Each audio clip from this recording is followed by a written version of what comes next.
Hello, you're welcome to another exciting edition of this Bible study program. My name is Osamagbe Leslie Egariva, and I'm a gospel preacher in the Church of Christ.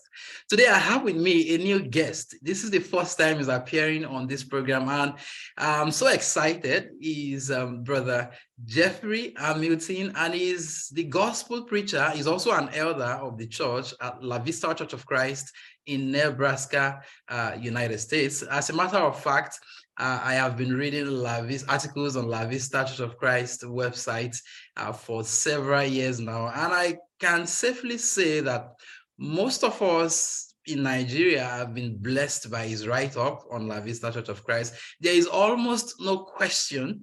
I mean, you're looking for any answer you're looking for to any Bible question that you can find on the La Vista Church of Christ website. And this is the man behind all of those things. I've always wanted him to be here, but he's a very busy person. So I'm glad I have him here today. Brother Hamilton, how are you doing today? How is Nebraska today? Today, for you, it would be really cold. To me, it's actually warmer. Okay. But I'm doing well. Oh, that's great. That's good. I'm so excited to have you here today. And it's good to see the face behind all of those articles on the La Vista, or most of the articles on the La Vista Church of Christ website. And how are the brethren doing over there at La Vista? We're doing well. The group here is running about 30 to 40 people. And, things are steady.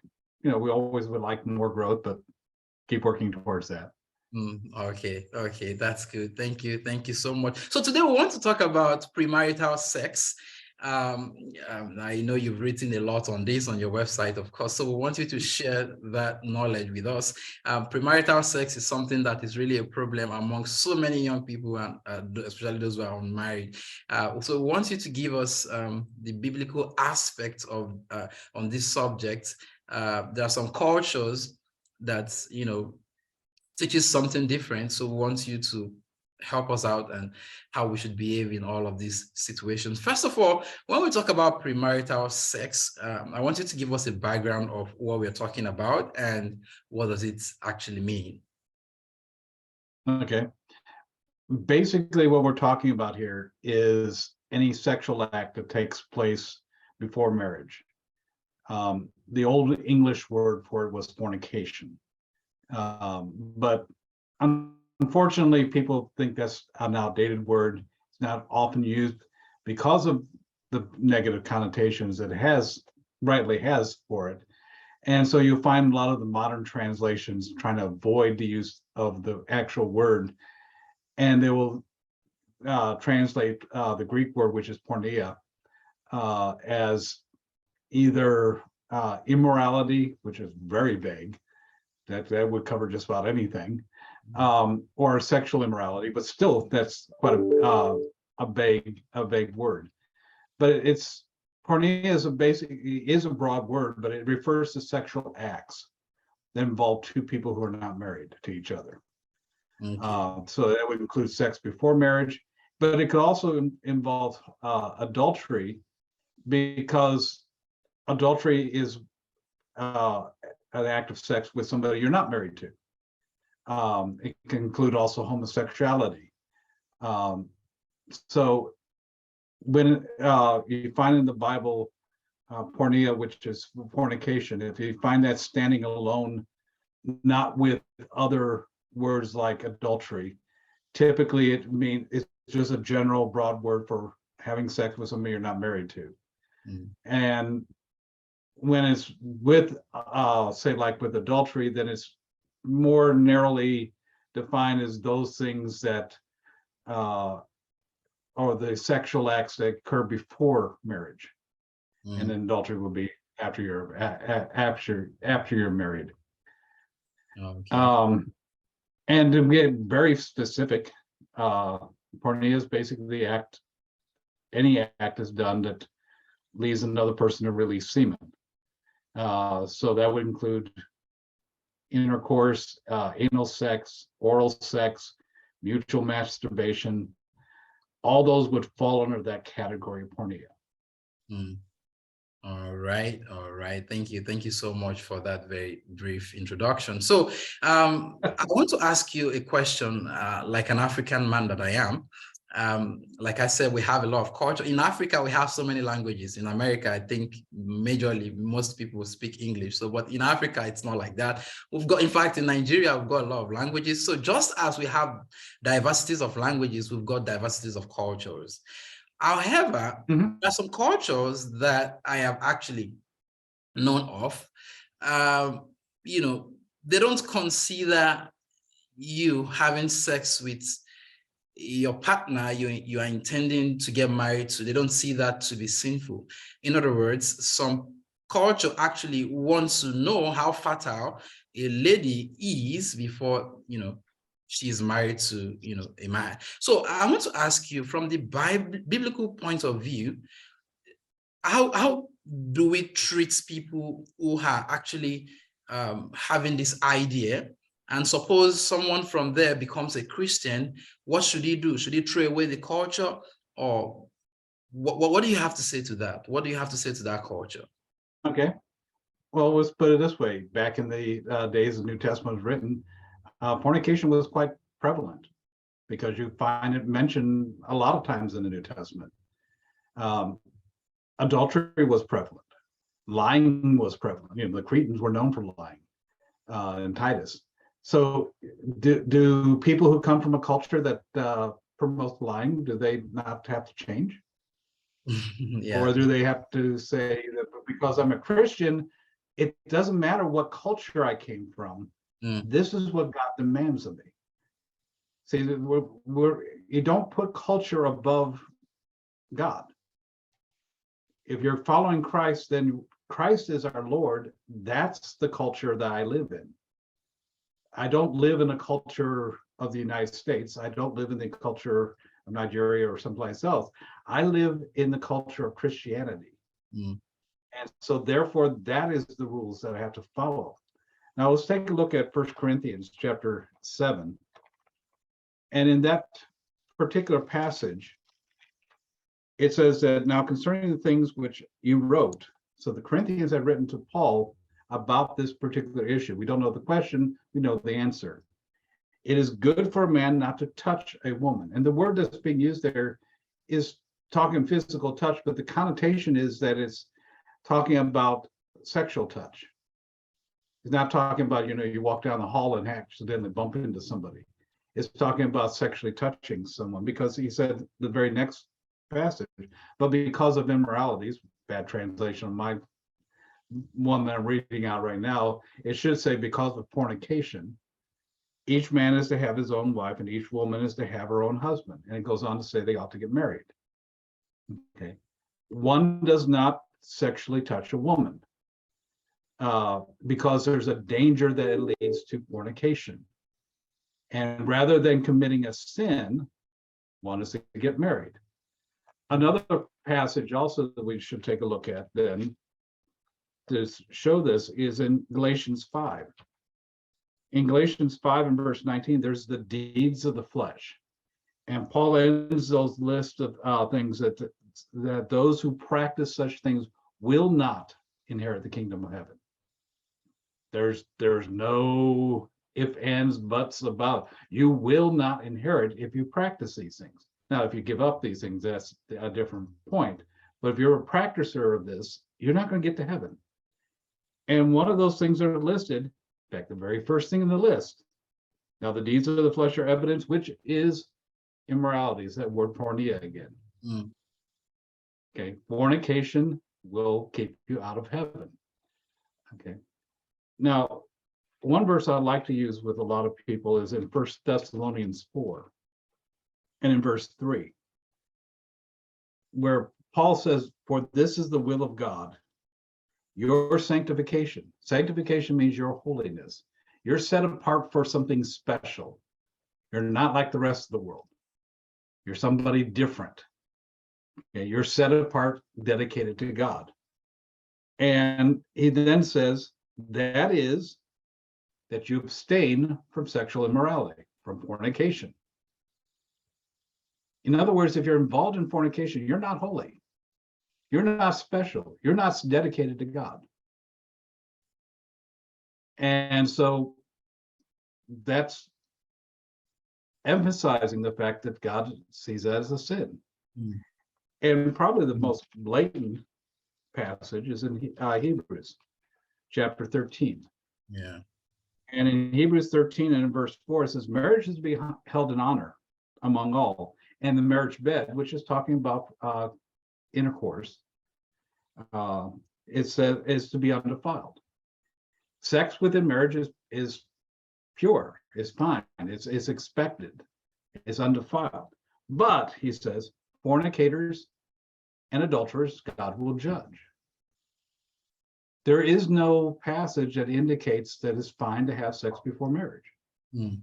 It's very, very, very, very, very specific that it's a sin, and repeatedly said it was a sin because, after all, it was a problem in the Greek culture. And not only that, it was a problem in the Jewish culture because Jesus talked about it as well. They would excuse their behavior. Mm. And one last passage to answer that question is 1 Corinthians 6.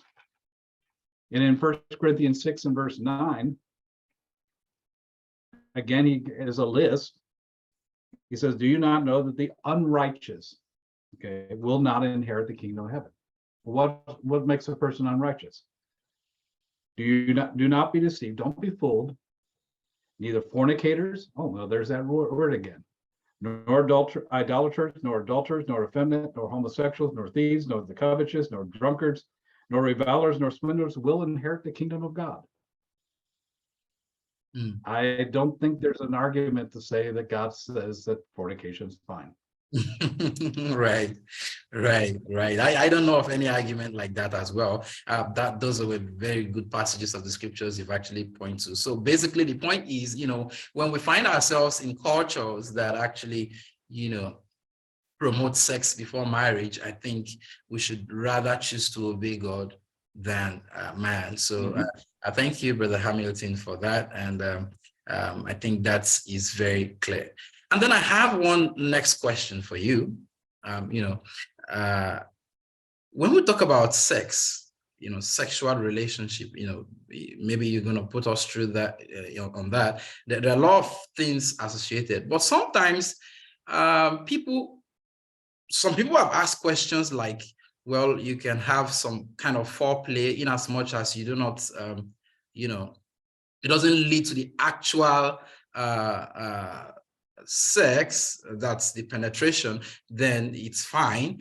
So when two people are dating themselves and planning to get married, some activities, that do occur, like foreplay and all of that. What do you have to say to that, in as much as it doesn't lead to sex? Can we say it's okay? Again, what typically happens is if somebody gets convinced, and rightly convinced from the scriptures, that fornication is wrong, then they focus on the fact, as long as I don't actually commit the act of intercourse, then I'm all right. And that's actually a false notion, because foreplay is basically defined as to being actions taken to leading up to sex. Okay, so this includes the kissing, the touching, the caressing, and by themselves, those actions might be innocent. For instance, you kiss your mother when you walk out the door. You might hold hands with your girlfriend as you walk through a park. You might give your friend a hug when you haven't seen them in a long while. None of those things have a sexual connotation, okay? But they become foreplay because of the length of time they're involved in, the intimate areas of the body that are being touched, and the increasing sexual arousal that comes out from those actions. Now, we have to understand the human body is designed to complete the act of sex once sexual activity is started. That's just the way God made us. And sure, you can stop before the point at which, orgasm occurs, but it doesn't mean it's comfortable to do so. And during foreplay, both the male and female bodies are going through a series of changes that basically prepare them for intercourse. And when a person stops beforehand, they get feeling very uncomfortable because that's just not the way the body's made to work. But the problem is our bodies don't have moral standards. It's a physical function, but it doesn't know that, hey, this is not the right time to do this. It's just following the course. Right. Okay. Right. And we tend not only to repeat things that make us feel good, we tend to look for things that prolong that feeling. And sexual arousal, admittedly feels good. And the problem is that repeated exposure to things dulls our sensitivity. The longer we're exposed to things, well, we need something new to fan the flames again. So when people chase after sexual thrills, one of the things that lend excitement to the act is the newness of the feelings. But after a while, you'll just know what to expect, and those won't feel just the same as they used to. So you go longer. You go further towards intercourse.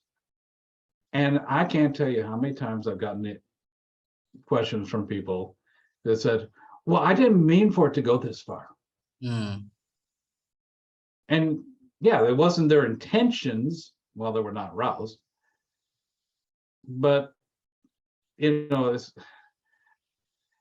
you don't want to get, I live in the Midwest. If you don't want to get to Chicago, you don't take the road that goes to Chicago. Because that's where it leads. Right. Have I got to the border yet? Am I that close yet? That's what people are doing with sex. They're taking the path that leads to intercourse and then are somehow surprised that they got there. And what we have to understand is that sin is deceitful. There's a really good passage in the Old Testament in Proverbs 6. Though the passage is actually talking about adultery, it's still, the application still remains the same.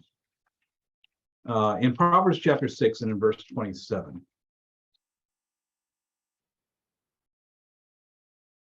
Solomon asks a question. It says, can a man take fire in his bosom and his clothes not be burnt? And the illustration is basically, here's a nice fire, a coal rolls out, and you love being warm, so you pick, especially when you live in a cold place like I do, and you pick up the coal, you give it a great big hug, and it's not going to burn you because you're being nice to it, right? And the answer is no, because it's a coal. Right. It's hot. It burns you. Your attitude towards it doesn't change its nature. Your intentions don't change it. And so he asks another question. He says, can a man walk on hot coals and his feet not get scorched? Yeah. Again, the same thing. Hot coal rolls out. I didn't notice it. I'm walking by and I accidentally stepped on it. I apologize profusely. I'm sorry. I didn't mean to step on your. And so it's going to let me go, right? And the answer is no. It's still going to burn me. Yeah, it's definitely. And the reason for it is my attitude towards it doesn't change what it is. Right. My lack of intentions. What happens with sex? It doesn't matter how much I love the girl or the girl loves the boy. Sex still leads to sin when you're not married. It doesn't change the nature of it. It doesn't matter if that wasn't what I intended to do at the beginning. It's what happens when people get engaged in sex. And so when you go into the New Testament, what you'll find, and we already read that one passage, it says, good for a man not to touch a woman. Right. And he's not talking about intercourse. He's talking about sexually touching, foreplay. But take a look at Romans chapter 13. In Romans chapter 13, and starting at verse 13, it says, let us behave properly as in the day, not in carousing and drunkenness, not in sexual promiscuity and sensuality, not in strife and jealousy, but put on the Lord Jesus Christ and make no provision for the flesh in regards to his lust. Now, notice they use the word sensuality or lewdness, some translations say. That word basically is a Greek word that means animalistic type of behavior, behaving like an animal. Mm. In other words, you're just following after the instinct of your bodies. You're not imposing a moral code on it. It's wrong. It's not just the act of sex. It's fornication or foreplay is also wrong before marriage. You know, it's not the end act. It's what leads up to the end act also is wrong. But not only that, take a look at Romans chapter 1. It mentions another aspect. Romans chapter 1, verse 24, talking about people who have forgotten God. And he said, therefore, God gave them over to the lust of their hearts, to impurity or uncleanness, so that their bodies would be dishonored among them. You know, uncleanness means morally impure behavior, particularly of the sexual sort. Well, here's another problem. Then it's not just acts or acting like an animal. It's also all the impure things that you do. The teasing of each other, taunting about sex, teasing each other. That's also wrong because that's impure. But both those passages talk about lust. And Jesus mentioned that in Mark chapter 7. In Mark chapter 7 and verse 20.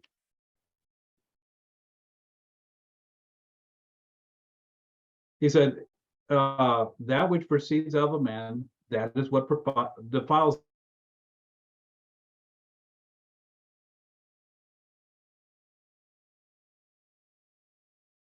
on. It starts from the inside.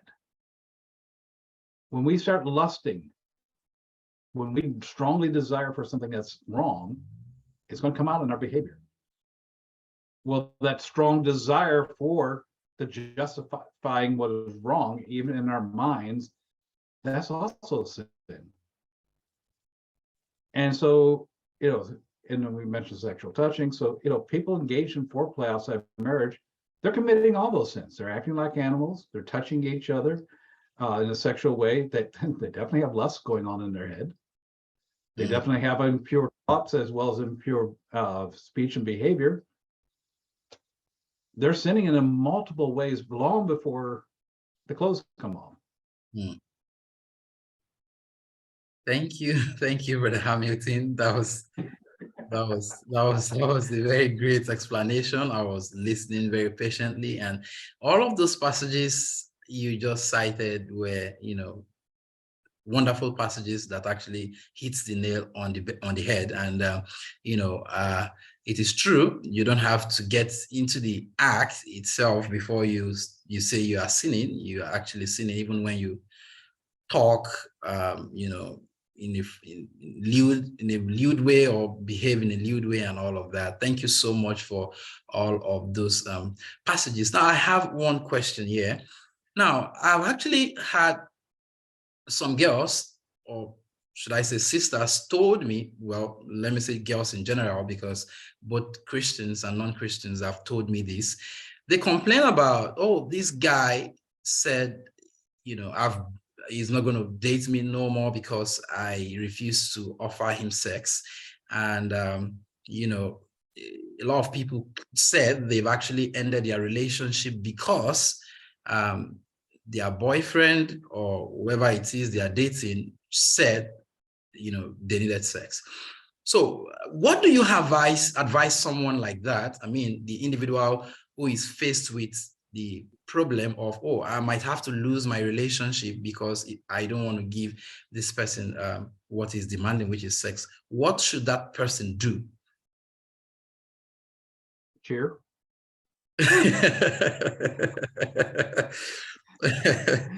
Because it's not the expected answer, but if a person wants to, let's put it this way, what if your partner said, I'm not going to stay with you if you don't rob banks with me? Would you even consider saying, hey, that person's a good wife material, a good husband material? Yeah. You know, you say no. Yeah. that person's going to lead me into jail. I'm going to have a miserable life with that person. What if we understand fornication is a sin? Then what does it tell you about the person who's insisting that you break God's laws? Is that person going to make a good husband or a good wife? Mm. If they have no respect for the institution of marriage before they get married, what's going to happen after marriage? I can give you, and I'm not a betting person, but I can give you really good odds that you're going to end up with somebody who's going to commit adultery on you. Mm. Because they already demonstrated they don't care what God says about sex. They'll do it when they want to. Now, there's an interesting passage in Proverbs chapter 4. Kind of goes back to that, if you don't want to go down the wrong path, don't start it. In Proverbs 4 and verse 14, Solomon says, do not enter the path of the wicked, and do not proceed in the way of the evil men. Avoid it, do not pass by it, turn away from it, pass on. How many ways can you tell you that? For they cannot sleep unless they do evil, and they are robbed of sleep unless they make someone stumble. For they eat the bread of wickedness and drink the wine of violence. Mm. There are people that are determined to sin. Don't go with them. And if that means that you lose them as a boyfriend or a girlfriend, you're better off. You shouldn't have had them in the first place. I usually advise people, as soon as a guy starts saying, hey, let's have sex, the answer is bye. You're no good.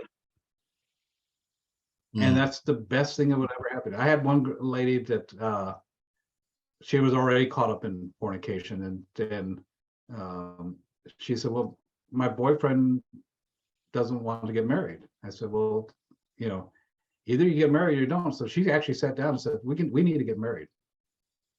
He walked out of the apartment, literally. She said, we need to get married. He left. And she cried, and she said, for the first month, I was hating you.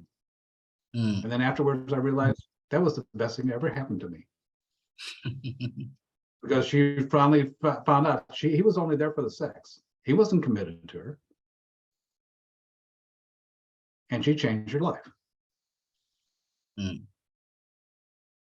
Anyway, thank you. Thank you so much. The short answer is, well, that's not the right person for you if such individual is is actually insisting on you having to violate God's instruction on, sex. Sex, like Brother Hamilton said, is only honorable. He also cited the scripture in Hebrews 13 that's only honorable in marriage. All right, so I have two more questions for you. One of them was sent to me by a brother in Nigeria. His name is Sanctus from Delta State. So I would like to ask you that question as a final question. However, before I ask that, we have just about 5 minutes. I hope you should be able to answer the two questions in 5 minutes. I want you to outline maybe one or two dangers, if there are any, of premarital sex. And then I'll ask. Okay. Well, the easy one, the first obvious one, is the natural result of sex is pregnancy. And a lot of times I've asked young people, are you ready to become a mother or a father? And most of them say, no, not now. Well, that's what happens when you have sex. That's what's normal. Even when you use various birth controls, you're still rolling the dice. It's just which odds are you finding acceptable? And some people think, well, I can always get an abortion. Well, okay, now you add murder on top of fornication. And why you don't fix one sin with another sin. Now, another problem that comes up is mentioned also in Proverbs 6, is mentioned actually in Proverbs 6, 32 and 33.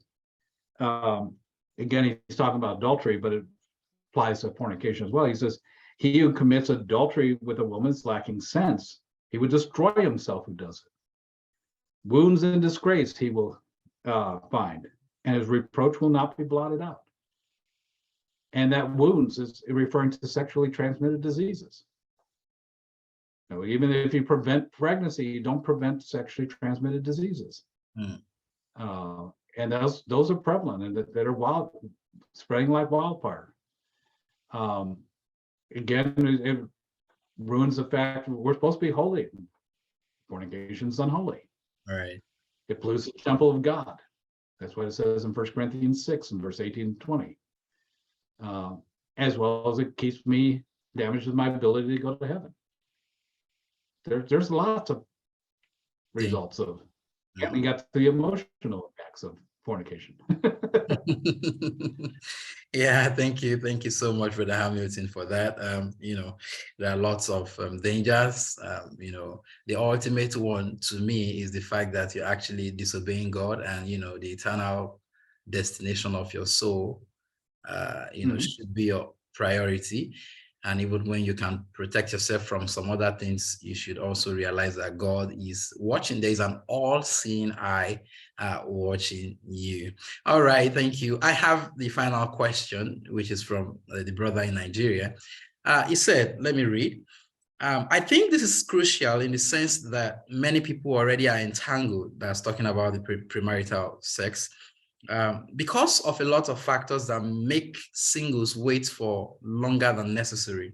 Now the question, what then is your advice for those who are falling for the sin of premarital sex? All right. Okay. Well, I'm going to give you the same advice Paul said. Because in 1 Corinthians chapter 7, after telling people that they not to touch women, but they ought to get married, he says, in verse 8, he says, I say to the unmarried and to the widows, that it's good for them if they remain unmarried. And he's saying that because there's persecution going on. But if they do not have self-control, there's the problem. Somebody's already been involved in it. If they do not have self-control, let them marry. For it's better to marry than to burn with passion. And so that's the answer is either you stop or you get married. Mm. You either make this relationship right in the sight of God or you stop. Right. There's no excuse to continue it. All right. So the solution or his advice, Brother Hamilton's advice, is that you either get married or you stop committing fornication. So that's just it. And the Bible has actually said that as well. The other question is sent to me, as I think has been answered in your first explanation. So that has to do with fornication, adultery, and all of that. And I think you did very good justice to that. Thank you so much, Brother Hamilton. That is the preacher and also one of the elders of the Church of Christ in La Vista, Nebraska, the United States. If you have been a regular reader of La Vista Church of Christ.org, you would see a lot of questions and answers there. That's the man behind the scene, and I'm so excited to have you. I'm a crazy guy to answer all those questions. Yeah, I can see a lot of questions. Actually, a friend of mine suggested this very topic to be included among the topics that I should, discuss with you. And, the friend is not even a member of the church. So I'm sure she would enjoy this very discussion because I will definitely send it to her. She likes your topic. I introduced your website to her and she enjoys it so well. And that's a very good one. Thank you so much, Brother Hamilton. That will be all the questions I have for you. I know you're a very busy person, but I hope that when I call you some other time, we can, get to discuss something else later in the future. Anytime. I make time for everybody. Okay. I'll fit it in there somewhere. Even if I could get a lack of sleep, I fit it in. All right. Thank you so much. And you are looking very young. You're looking younger than I expected. I thought you were a very old man. I'm 64. You're what? I'm 64. Wow, 64. Wow. Oh, that's about the same age with my dad. And yeah. So yeah. You look very okay. I think you're still quite young, although, but you're an elderly man somehow. All right. I don't know. Do you have anything to say before we wrap it up? That's all I've got for you. No, that basically covers at least that topic. the reason why the website has so many of those questions is a long time ago when we started it in 2003. My aim was I would try to answer anybody's questions. And some of those questions are kind of shocking, but I figured people deserve a biblical answer to them. So that's been my philosophy, and we've been doing that for decades now, which is why there's so much on that website. Wow, that's good. That's good. Like it's so popular, and I know you know that very well. And it's a very popular website amongst brethren and even those who are not members of the church. Keep up the good work, and we hope to follow the good examples that you have actually been setting for us, as well as following Jesus Christ, our ultimate example. Thank you very much, Brother Hamilton. God bless you. Thank you for the time.